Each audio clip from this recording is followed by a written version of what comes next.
चौखट पे चल के आज चारों धाम आए हैं। बजाओ ढोल स्वागत में, मेरे घर राम आए हैं।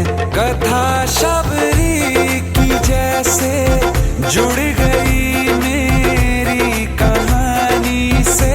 न रोको आज धोने दो चरण आँखों के पानी से। बहुत खुश हैं मेरे आंसू के प्रभु के काम आए हैं। बजाओ ढोल स्वागत में, मेरे घर राम आए हैं। माननीय राजीव वाजपेयी जी से गुजारिश करूंगा कि प्रभु श्री राम के दरबार में आकर हाजिरी लगाएं। तदुपरांत आज का ये रंगारंग कार्यक्रम आप सभी के बीच प्रस्तुत किया जाएगा। तो सबसे पहले प्रभु श्री राम के दरबार में एक प्रस्तुत का कार्यक्रम होना है। हमारे पार्षद ज्योति दीदी, सभी लोग प्रभु श्री राम का आवाहन करते हुए आज की लीला पर, जैसा कि अवध की राम पंथ एक पहल फाउंडेशन द्वारा ये कार्यक्रम आयोजित हो रहा है।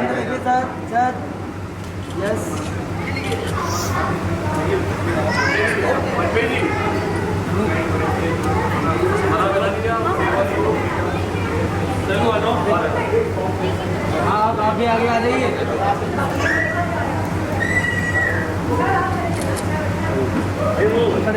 वंदन अभिनंदन प्रभु श्री राम सामने देखिए आप लोग के चरणों में, जैसा कि सर इधर देखिए, बताया गया कि प्रभु श्री राम इधर देखिए। राम का नाम लेने से सारे कष्ट दूर होते हैं। परंपरा में प्रभु श्री राम के चरणों में हमारे बीच हर्ष वाजपेयी जी भी उपस्थित हो गए हैं। उनका भी स्वागत है इस महफिल में। प्रभु श्री राम जी के चरणों में वंदन होते हुए राजीव वाजपेयी जी, हमारे दीपक सोनकर जी, ये पुष्प और अक्षत वितरण करते हुए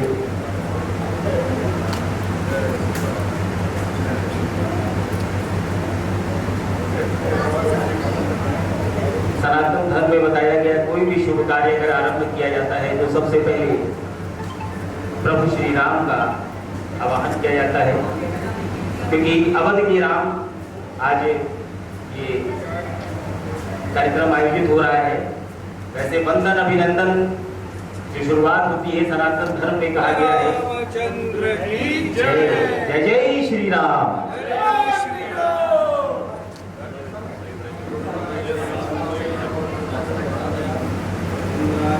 प्रभु श्री राम को मिष्ठान अर्पण।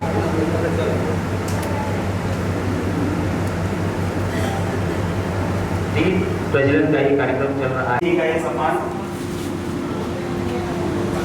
भैया हाथ लगा के इधर देखिए। सामने देखिए आप लोग। जय श्री राम। ये स्वागत समारोह, क्योंकि सचिव हैं वो भी हमारे बीच उपस्थित हैं, दीदी का सम्मान करते हुए।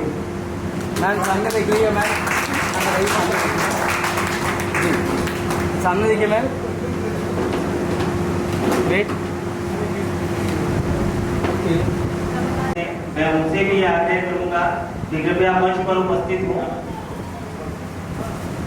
और पंथ एक पहल फाउंडेशन के हमारे अध्यक्ष अविनाश जी हैं, श्रीमान दीपक जी भी भैया हैं यहाँ पर, दीपक सोनकर और सैरू भैया भी हैं, निधि श्रीवास्तव जी से भी आप निवेदन है। इसी तालियां सामने देखिए। सामने देख लीजिए आप लोग। एक बार हमारे बीच मुख्य अतिथि माननीय राजीव वाजपेयी जी को मैं आवाज दूंगा कि 2 शब्द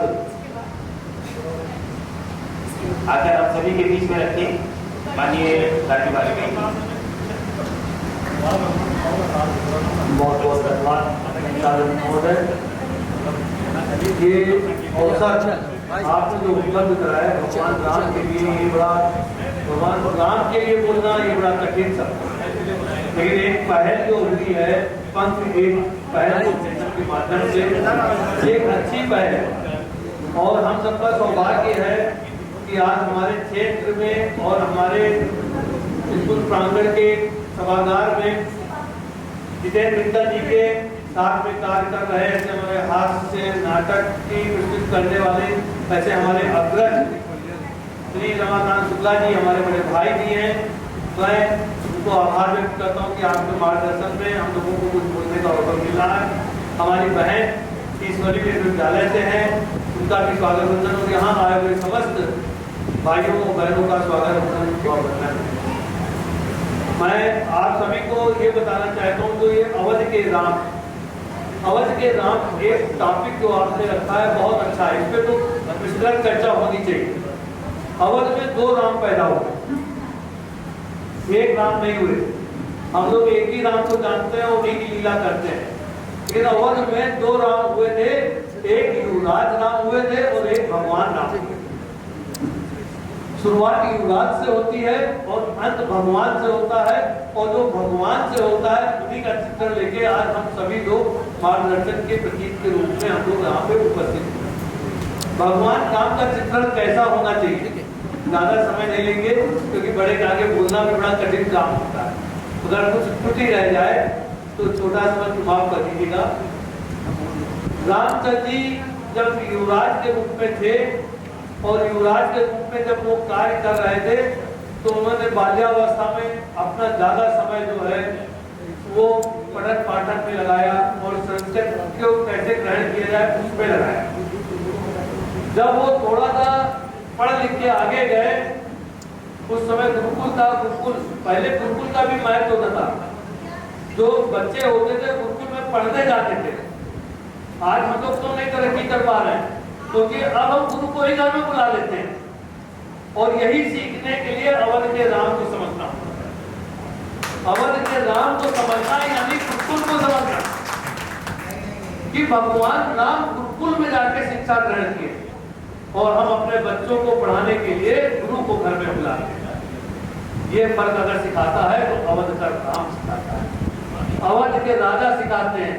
और हम लोग भाग्यशाली हैं कि उस अवध में जन्मे हैं जहाँ प्रभु राम का जन्म हुआ। इसी तरीके जब वो हुए गुरु का आदेश हुआ, गुरु के आदेश पे उन्होंने अपना स्वयंवर किया। स्वयंवर करने के उपरांत यहाँ आए। जब वो अपने निवास स्थान पे आए, आने के उपरांत उनकी माँ कैकेयी का जो प्रसंग आता है अवध के राम में वो भी आता है। कैकेयी अपने भरत से ज्यादा राम को चाहती थी। ऐसा नहीं था कि वो राम को नहीं चाहती थी, बहुत चाहती थी। प्राण निछावर करने वाले को ऐसा उनका कैकेयी का जो है चित्रण था। लेकिन एक ऐसा क्षण आया कि उन्होंने जो वचन था वो राजा का वचन देखना चाह रहे थे कि राजा अपने वचन पे कायम रहते हैं कि नहीं रहते हैं।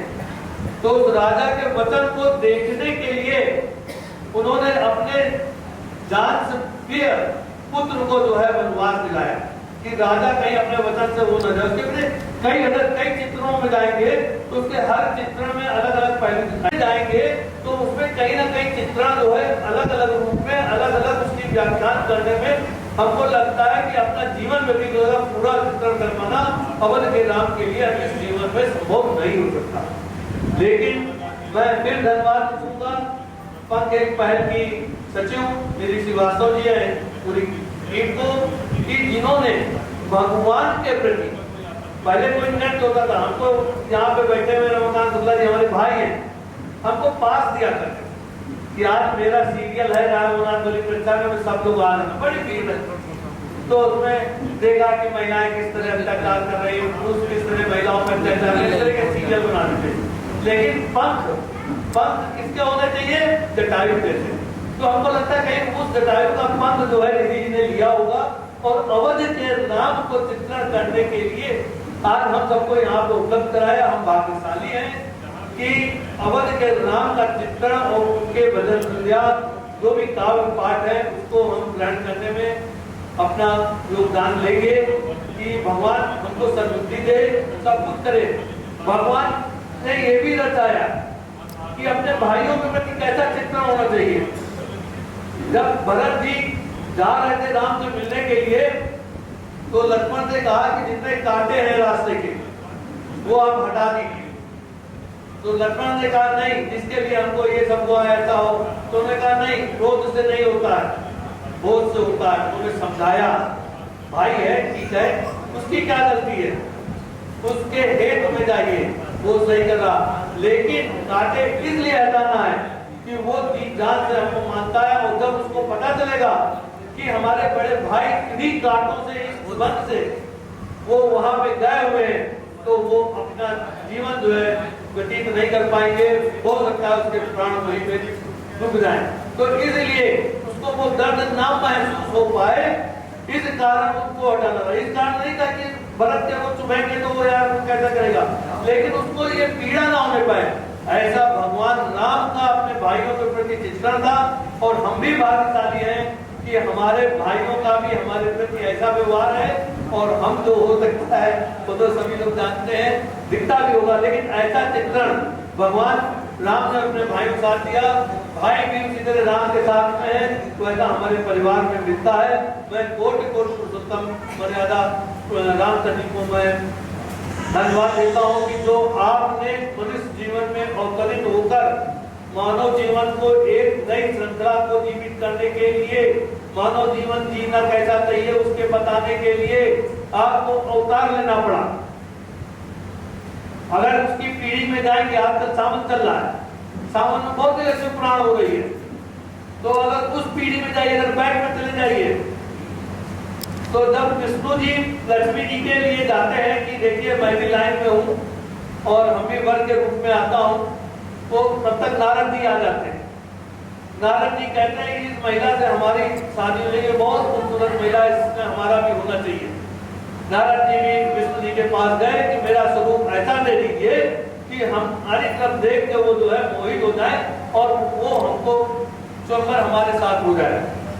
लेकिन विष्णु जी ने उनका स्वरूप जो दिया, आप लोगों को मालूम होगा नारद जी को क्या मिला। जब वहां पहुंचे, सभी लोग वहां पे थे, वहां के उपरांत सभी लोगों ने अपने अपने स्पर्धा व्यक्त की। जब नारद जी की बात आई तो बगल में जो व्यक्ति बैठे हुए थे उन्होंने कहा, नारद जी आप जिस लिए आए हैं कम से कम आप अपना चेहरा तो देख के आइए। तो कहा ऐसा क्या है, भगवान विष्णु जी ने हमको किया है, बहुत सुंदर होगा, उसकी कोई कल्पना नहीं की जा सकती। लेकिन फिर भी लोगों ने कहा ना, जैसे यहाँ लोग कहने वाले ने हमारे दिल को जाके क्या होगा, तो वहां भी ऐसे लोग होते थे। तो वहां पे लोगों ने बताया तो अच्छा सब लोग इतना कह रहे हैं तो देख ही लेते हैं। तो जब उन्होंने अपने दर्पण में अपना चेहरा देखा तो वो चेहरा था वो जिन लोगों ने, क्योंकि सभी चीजें जो है व्यक्त नहीं की जा सकती, तो चेहरा उन्होंने देखा तो उनको एहसास हुआ कि विष्णु जी ने जो है हमारे साथ में कुछ न कुछ गड़बड़ कर दी।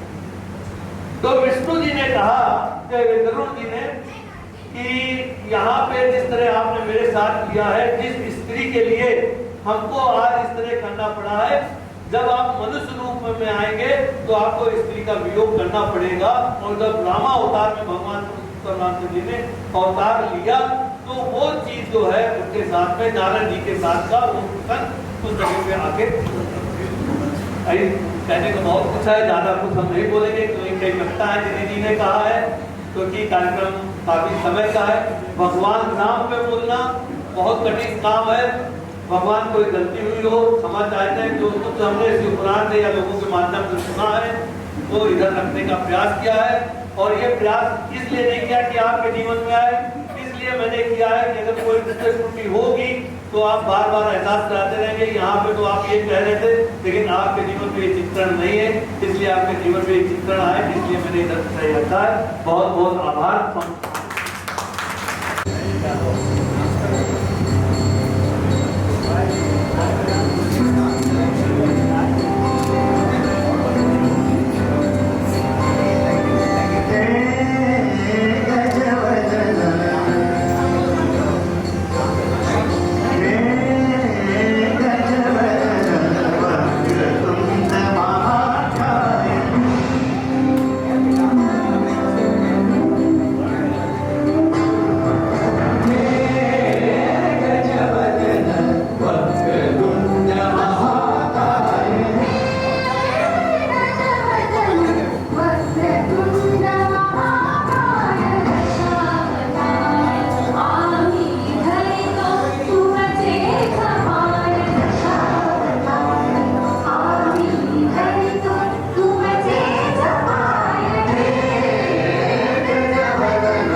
भगवान श्री गणेश जी का हम सभी बीच में रखें। और आज अभी जैसे राजीव भाई साहब ने बहुत अच्छी बात रखी कि हम सब आज यहाँ क्यों उपस्थित हुए, राम के सुंदर आयोजन में हम सब उपस्थित हुए। और जो पहल की है उसका नाम भी बहुत अच्छा है, नाम बहुत अच्छा है, पंख एक पहल। तो जिसको भी पंख मिल जाते हैं उसको तो उड़ना सहज हो जाता है। तो परमात्मा के लिए जैसे भाई साहब ने बहुत अच्छी बात बोली कि दो राम हुए, और शायद इस बात को आप सभी जानते भी हो लेकिन मानने में कहीं थोड़ा मुश्किल फील करते होंगे कि शायद दोनों एक ही हैं। जिस ईश्वर को हम राम कहते हैं उसकी छवि, उसका कर्तव्य इस जगत पधारे हुए राम से बहुत भिन्न है। इसलिए जितने भी बातें हम सब सुनते आए हैं ईश्वर के बारे में, उसको कैसे हम अपने जीवन में लाएं। राम राज्य की हम सब कल्पना करते हैं, हमारा भारत राम राज्य जैसा बने, हमारा भारत सोने की चिड़िया बने, लेकिन उसमें हमारा अपना कर्तव्य क्या है, हमारा अपना सहयोग क्या है, बताइए आप में से कोई।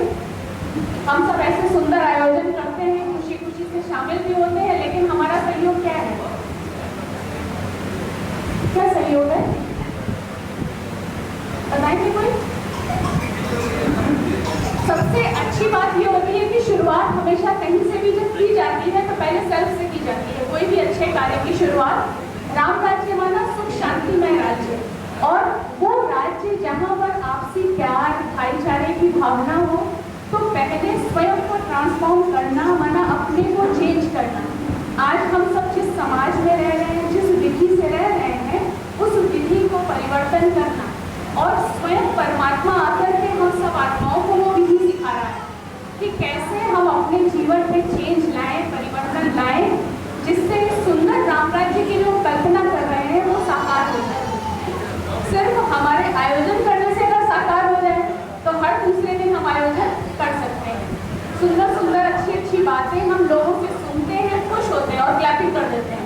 ऐसा है कि अगला भी खुश हो जाए, आपने बहुत अच्छा सुनाया, लेकिन क्लैपिंग करने से पहले वो बात अगर कहीं दिल में चली जाए कि ये बात हमारे अंदर में आ जाए और हम उसको धारण कर लें। जैसे भाई साहब ने बहुत अच्छा उदाहरण दिया कि नारद जी किसको बढ़ना चाह रहे थे, लक्ष्य बहुत ऊंचा था उनका, लेकिन जो हमारे कर्म है, जब तक कर्म में श्रेष्ठता नहीं आएगी, चेंज नहीं आएगा, तब तक हम प्रैक्टिकल तक नहीं पहुंच सकते हैं। तो आज हम सब जितना भी करना चाहते हैं उसको करने के लिए पहले स्वयं के जीवन को बहुत अच्छा, विनम्र, श्रेष्ठ, दूसरों के लिए समर्पण भाव वाला बनाना पड़ेगा। जैसे हमेशा एक बात कहते हैं कि हीरा कहाँ मिलता है, हीरा कहाँ मिलता है, सबको मालूम है कि कोयले की खान में मिलता है, लेकिन जिस व्यक्ति को भी हीरे की परख नहीं है वो क्या करेगा, जब वहां पहुंचेगा तो वो यही कहेगा यहाँ सब तरफ हमको कोयला ही नजर आ रहा है। तो आज के समय में, वर्तमान में हम सब इस कलिकाल कलयुग युग में जो रह रहे हैं, यहाँ हमको कोई भी अच्छा नजर जल्दी नहीं आता, हर एक में कमियां बुराइयां नजर आती हैं। तो परमात्मा कह रहा अपनी दृष्टि में परिवर्तन लाओ।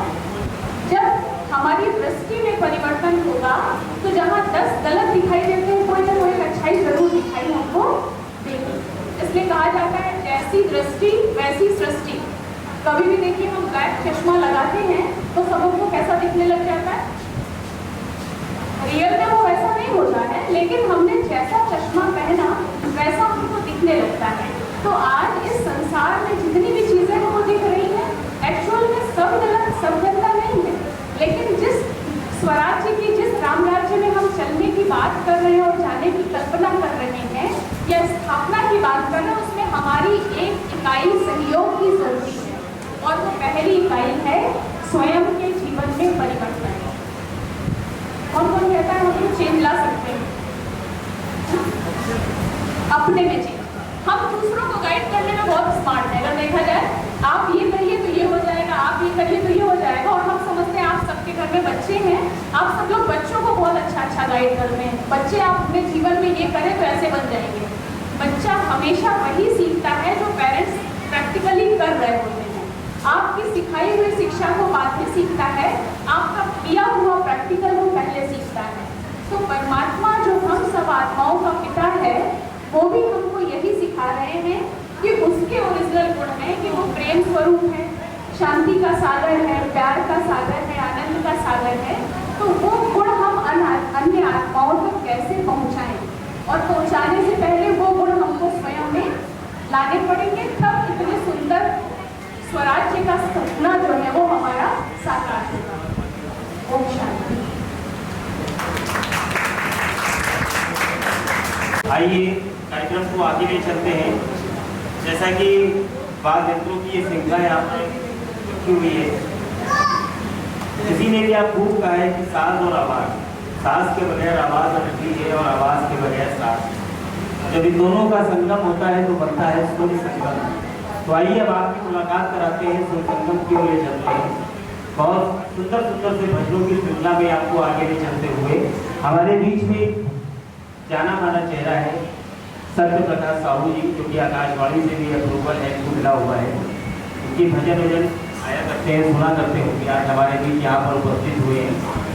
तो मैं उनसे निवेदन करूँगा कि हमारे बीच भजनों का कार्यक्रम जो है वो शुरुआत किया जाए। और जैसा कि आज पंथ एक पहल के अंतर्गत ये जो कार्यक्रम है अवध के राम, तो आइए कुछ शुरुआत भी हम अवध के रामों से करेंगे, लेकिन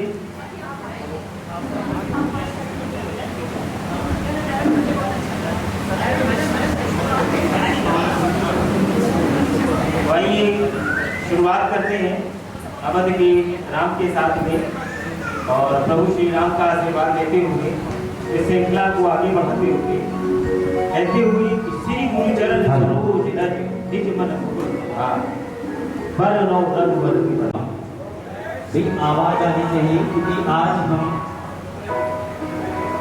राम को याद कर रहे हैं। क्योंकि पंथ एक पहल फाउंडेशन के माध्यम से आज मैं यहाँ पर आया हूँ, और बहुत बहुत धन्यवाद करना चाहता हूँ निधि श्रीवास्तव जी का और सभी का, क्योंकि ये मौका मिला है मुझे कि राम के भक्ति में मैं रम जाऊँ। तो आइए एक छोटा सा प्रयास करता हूँ आप सभी के साथ में।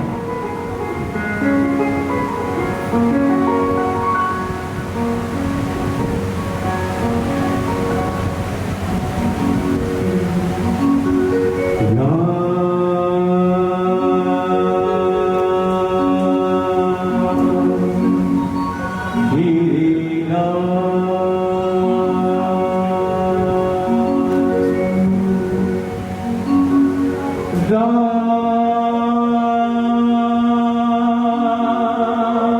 राम जय राजा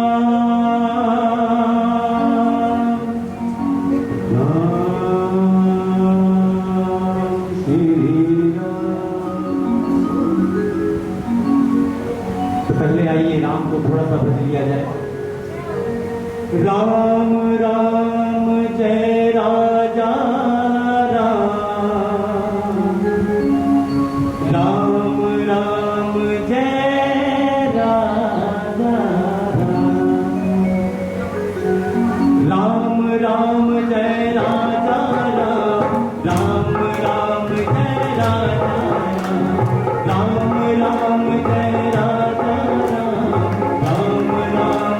राजा राम, राम राम जय राजा राम, राम राम जय राजा राम, राम राम जय राजा राम, राम राम जय राजा राम, राम राम जय राजा राम, राम जय राजा राम, राम राम जय श्री राम, श्री राम।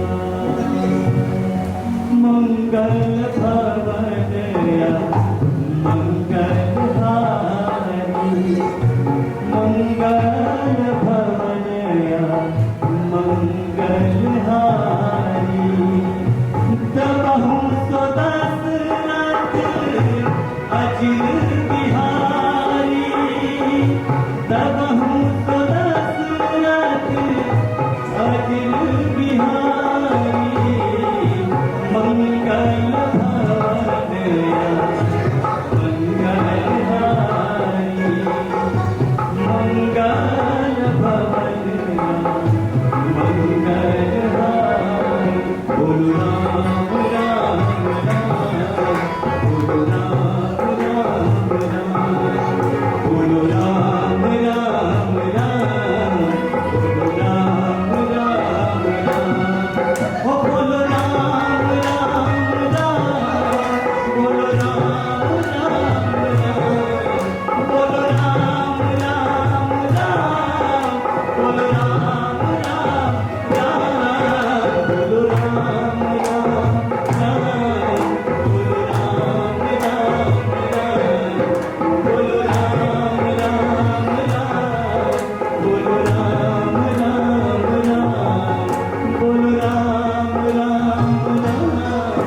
साहू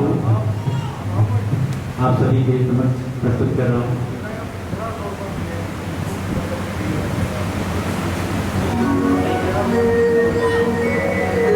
जैसा कि आप सभी ने देखा होगा कि अभी 22 जनवरी में इतनी खुशियां मनाई गई कि मुझे भी लगा कि कुछ राम के विषय में भी बात करनी चाहिए, क्योंकि हमारे राम ने अपने नए घर में निवास किया और आए और सभी को खुशियां दी, क्योंकि जो दिल में खुशियां थी वो हमारा दिल ही जानता है। क्या आपका जानता है? भाई आपको बताना है कि आपका जानता है। बोले जय श्री राम, क्योंकि आवाज आएगी तभी हमें पता चलेगा। बोले जय श्री राम। और जब मंदिर बन गया तो मैं वहां अयोध्या पहुंचा और राम के दर्शन किए और मेरे आंखों से आंसू आने लगे। तब मेरे मन में ये बात आई कि कब तक हमारे राम ऐसे ही थे। तो उस पर मैंने एक गीत लिखा, एक भजन लिखा और उसे गाया प्रभु राम के लिए। वो भजन क्या था मैं आपके बीच में रख रहा हूं। बना अयोध्या धाम में श्री राम का मंदिर प्यारा, श्री राम का मंदिर प्यारा। क्योंकि जब राम का मंदिर मैंने देखा बाहर से, तो जो भव्य रचना थी उसको देखकर मेरे मन में ख्याल आया कि बना अयोध्या धाम में श्री राम का मंदिर प्यारा, श्री राम का मंदिर प्यारा। बना अयोध्या धाम में श्री राम का मंदिर प्यारा, श्री राम का मंदिर प्यारा। जहाँ है जन्मे राम लला, हरे जहाँ है जन्मे राम लला, वही होगा दर्शन प्यारा। बना अयोध्या धाम में श्री राम का मंदिर प्यारा, श्री राम का मंदिर प्यारा।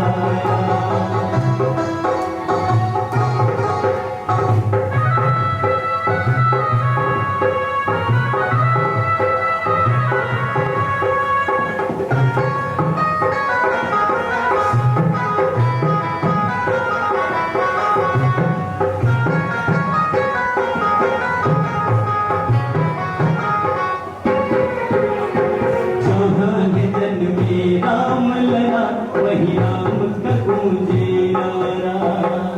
हो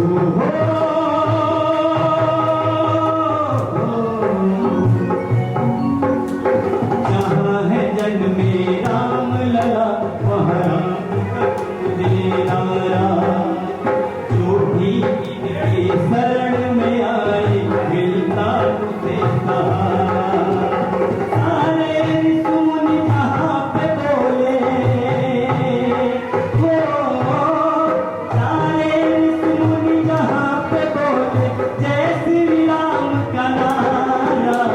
बना अयोध्या धाम में श्री राम का मंदिर प्यारा, श्री राम का मंदिर प्यारा।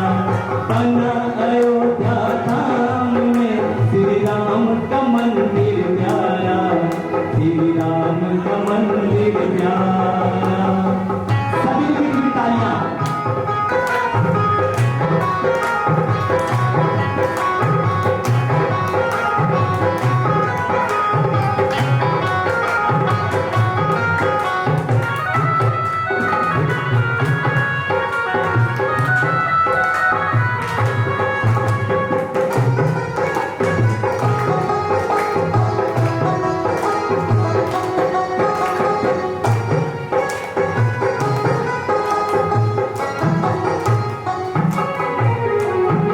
और कहते हैं जहां राम ने जन्म लिया, कहते हैं जब भी कोई देवी देवता का निवास जहां जहां होता है वहां पर कोई नदी जरूर होती है। उसी प्रकार से अयोध्या में भी सरजू नदी बहती है, जिसमें हम सब पहले स्नान करते हैं, तब राम के दर्शन करते हैं। राम का जन्म वहां पर हुआ। राम लला दी जन्मे जहाँ सरजू नदी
अयोध्या में कब विराजमान होंगे, फिर से नया घर मिलेगा।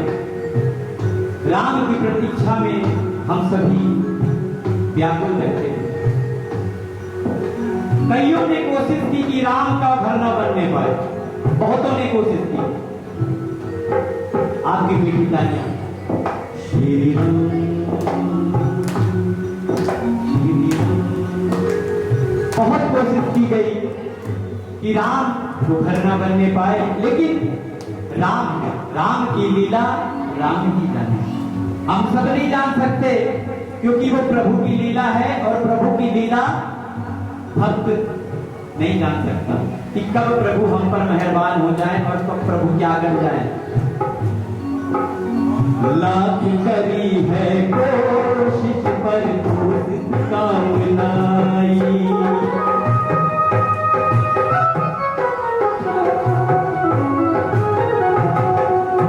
लाख करी है कोशिश पर काम लाई।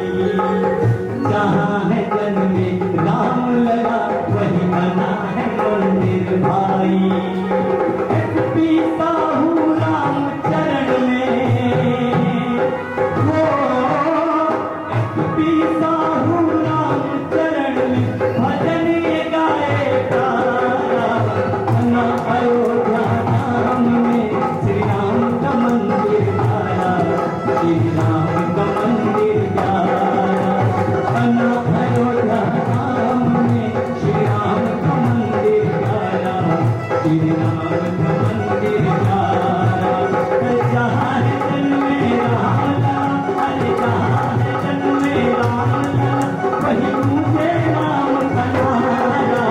बना अयोध्या धाम में श्री राम का मंदिर आया, श्री राम का मंदिर आया। बना अयोध्या धाम में श्री राम का मंदिर आया, श्री राम का मंदिर आया, श्री राम का मंदिर आया, श्री राम का मंदिर आया, श्री राम का मंदिर आया। बोलिए जय श्री राम, बोलिए जय जय श्री राम।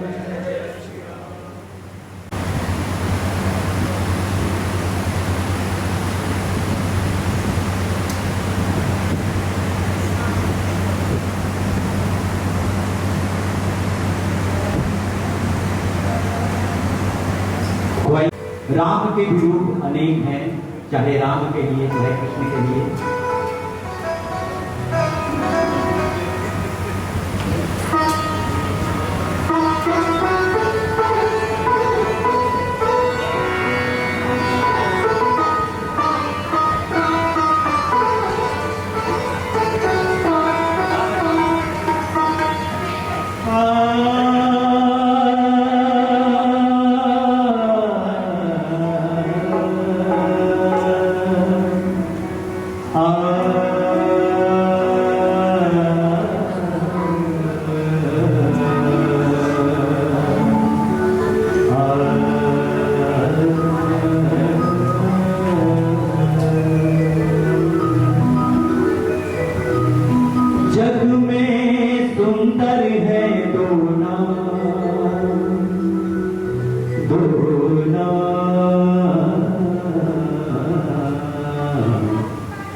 जग में सुंदर है दोनों, चाहे कृष्ण कहो या राम। बोलो राम राम राम, बोलो श्याम श्याम श्याम। बोलो राम राम राम, श्याम श्याम। जग में सुंदर है दोनों, चाहे कृष्ण कहो या राम। बोलो राम राम राम, बोलो श्याम श्याम श्याम। बोलो राम राम राम, बोलो श्याम श्याम।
आपसे कहा गया था कि कुछ अवधि में भी पेश कर दीजिएगा या भोजपुरी में या फोक में कुछ।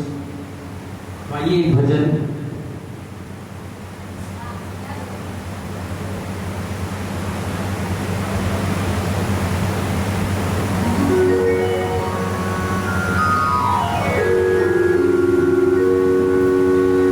ये बात उस समय की है जब मां शबरी ने राम का इंतजार किया और उनके सपनों में खोई रही और राम के इंतजार में हमेशा यही सपने देखती थी कि मेरे राम कब आएंगे। कोई ये जानता है कि मां शबरी ने कितना समय इंतजार किया। कोई यहाँ पर जानता है कि राम के दर्शन के लिए मां शबरी ने कितना इंतजार किया। कोई बता सकता है? मां शबरी ने 2 जन्म लिए राम के इंतजार के लिए। दूसरा जब जन्म हुआ मां शबरी का तो क्षण मात्र राम के दर्शन पाए। और हम लोग क्या है कि 1 महीने पूजा कर लिए और सोचते हैं तुरंत दर्शन हो जाए। ऐसा संभव नहीं है। जब आप मन से किसी चीज को चाहते हैं और उसमें अपनी शिद्दत से काम करते हैं, चाहे वो कोई भी फील्ड हो, कोई भी जगह हो, हम किसी भी कार्य को करते हैं पूरी शिद्दत के साथ में तो उसमें सफलता मिलती ही मिलती है। उसी प्रकार से मां शबरी ने भी राम के लिए कई जन्म लिए और राम का इंतजार किया। और राम के इंतजार में वो हमेशा खोई रहती थी और मन में उसके यही चलता था क्या,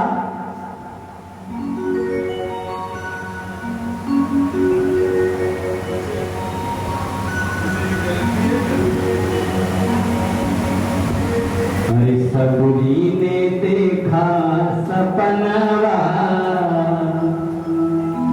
क्योंकि हमेशा सबरी को राम ही दिखते थे अगर आंख बंद करती थी तब भी।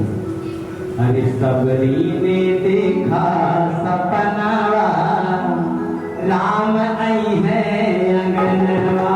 सबरी ने देखा सपनवा, राम आई है अंगनवा।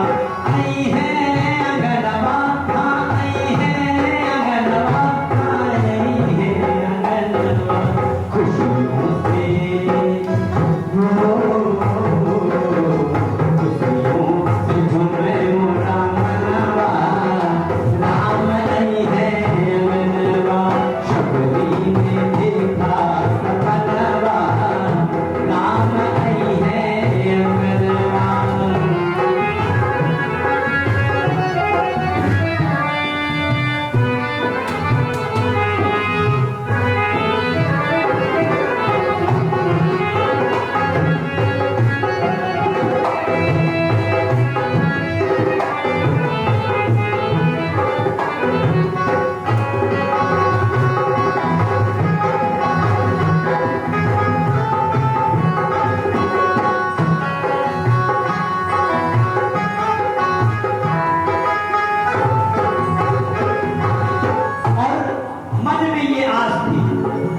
कि हमारे राम कब आएंगे।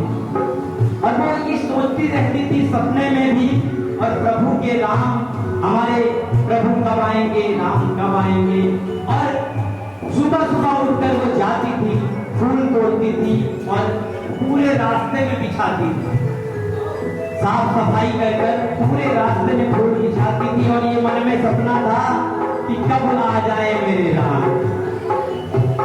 सुंदर फूल ओढ़ान लगली, सुंदर फूल ओढ़ान लगली। खत्म तबेर तोड़ान लगली, खत्म तबेर तोड़ान लगली। इहे मोरा हो, इहे मोरा राम पे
कि हमारे प्रभु आएंगे तो मैं क्या क्या करूंगी। मेरे प्रभु आएंगे तो सबसे पहले मैं अपने प्रभु के चरण पखारूंगी। मथवा पे अपने गगरिया उठाए,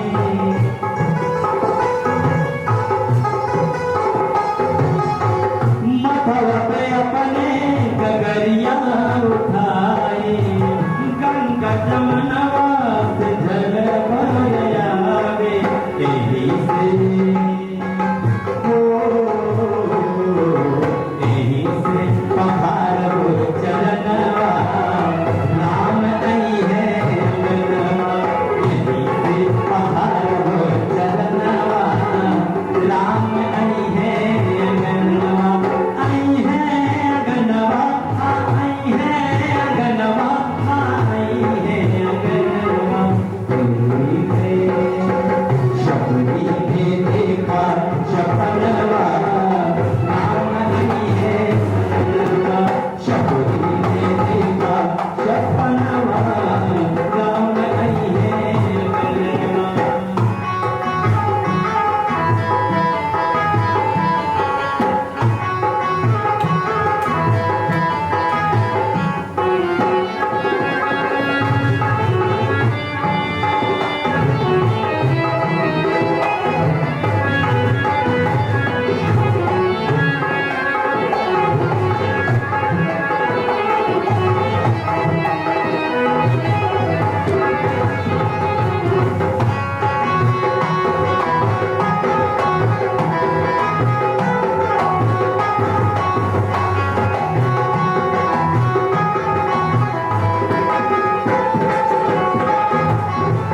भिलनी के जिंदगी सफल होई जाई,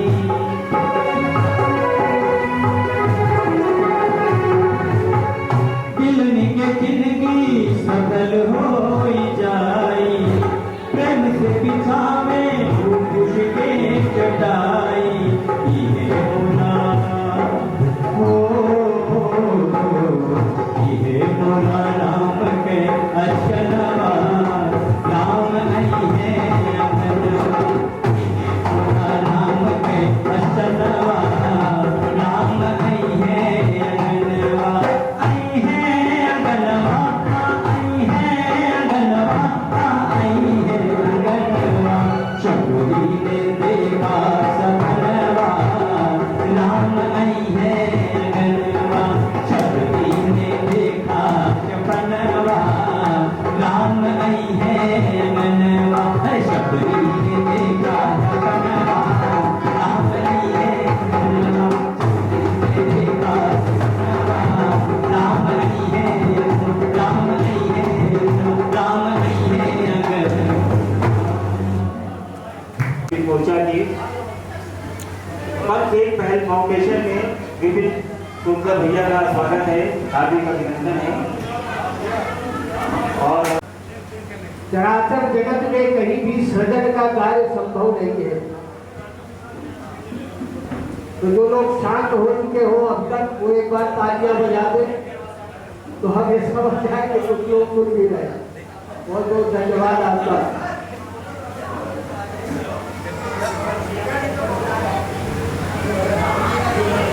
कविता कि जहां जहां अस्थियों में आस्था, जो राम के भजन है जरूर सुने, जहां अस्थियों में आस्था, श्वास में विश्वास, धमनियों में श्रद्धा और कलेवर में समर्पण, मैं करूं अस्तित्व अर्पण, क्योंकि केवल वही है सृष्टि सृजन के ब्रह्म तत्व प्रेम का घनत्व, केवल वही है अपनत्व। इन्हीं शब्दों के साथ, क्योंकि ये भारत है, भारत भारतीय और भारतीयता के अस्तित्व की जो आधारशिला है वो मर्यादा पुरुषोत्तम भगवान राघवेंद्र सरकार है। ये ऐसे राघव है जो वैभव को छोड़कर वन में चले जाते हैं, और ये संयोग है कि रामचरितमानस वहां से शुरू होती है और वहां पे संपन्न होती है।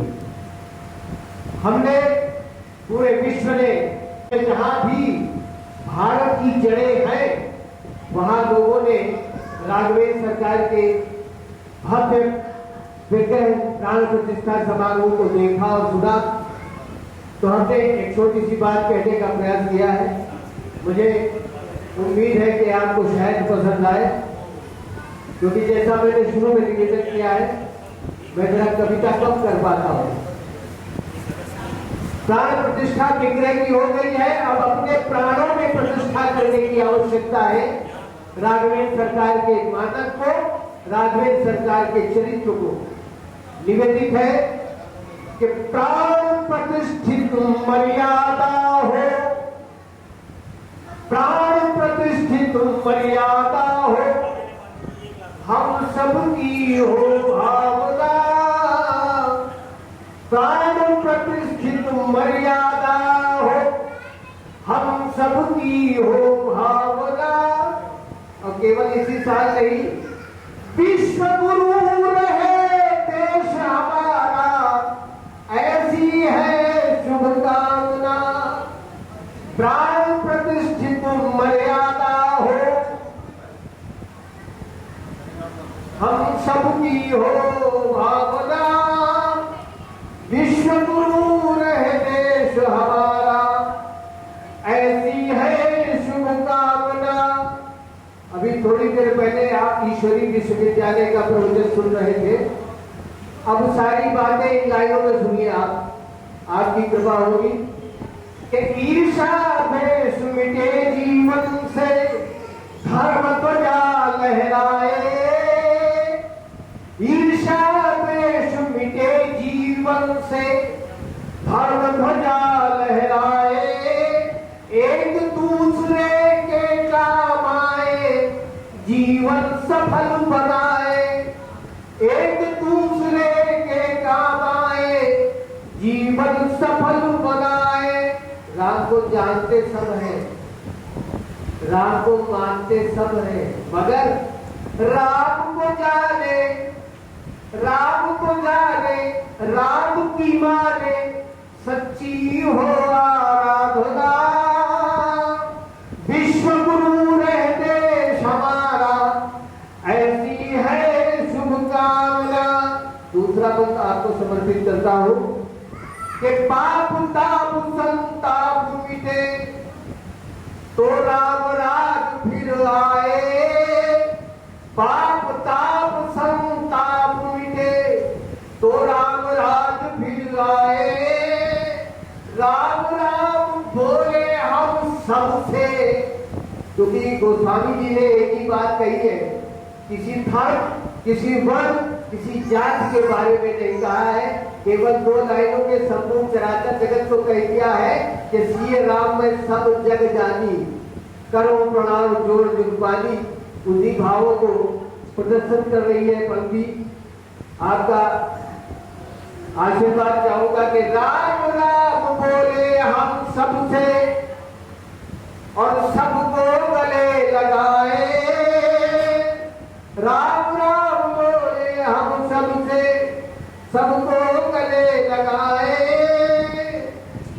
सभी सबको गले लगाए। सभी सुखी हो और निष्कपट लालच सीखे त्यागना। विश्व गुरु है देश हमारा, ऐसी है शुभकामना। विश्व गुरु है देश हमारा, ऐसी है शुभकामना। जय श्री राम।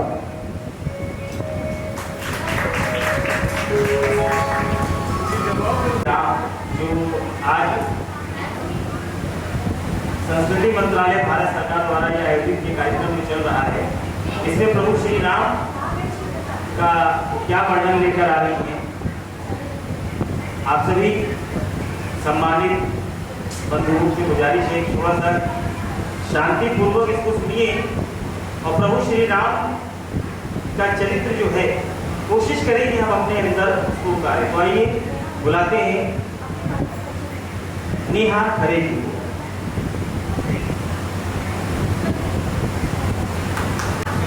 और